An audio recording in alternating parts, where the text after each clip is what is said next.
Question number 4, જો સમીકરણ 6x² ઓછા kx વત્તા 2 બરાબર 0 નો વિવેચક 1 હોય, વિવેચક એટલે ડી તમને આપી દીધો 1, એટલે કે ડી નું સૂત્ર છે b² - 4ac.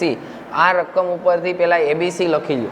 અહીંયાથી હું લખીશ a બરાબર 6, x² નો સહગુણક હોય a, b બરાબર -k અને અચળ પદ c બરાબર 2. એ ત્રણેયને અહીં મૂકી દો. ડી મળી ગયો તમને એક રકમમાં આપેલો જ છે. b² એટલે -k² ઓછા 4 a એટલે આપણે અહીં મેળવવું છે 6 અને c એટલે 2. બધાનું સાદુરૂપ આપી દો, મળી જશે આન્સર. માઇનસનો વર્ગ કરો કે પ્લસનો વર્ગ કરો એ જ થશે. -6 2 12 4 48 ને આ બાજુ આવવા દો, અથવા તો એકને ઓલી બાજુ જવા દો, કોઈ પણ લખો ચાલશે.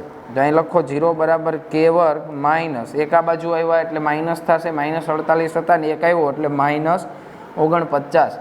અહીંથી તમે આના બે અવયવ પાડી નાખો એટલે જવાબ મળી ગયો કે 0 બરાબર kની એ આમ લખો તોય ચાલશે, k² ઓછા 7 તો અહીંયા પેલું સૂત્ર મૂકી દો a + b ને a ઓછા b વાળું, તો k -7 અને k +7. તો અહીંયા મને જો આમ લખો તો k -7 બરાબર 0 લખવું પડશે, અથવા તો k +7 બરાબર 0 લખવું પડશે ને, કે બેનો ગુણાકાર 0 છે એટલે. તો આપને આન્સર મળી ગયો કે k બરાબર 7 અથવા તો k બરાબર -7. સીધું વર્ગમૂળ કાઢીને ડાયરેક્ટ મૂકી દીધું હોત તો પણ ચાલે. તો ઓપ્શન ગોતો k બરાબર 7 અને -7.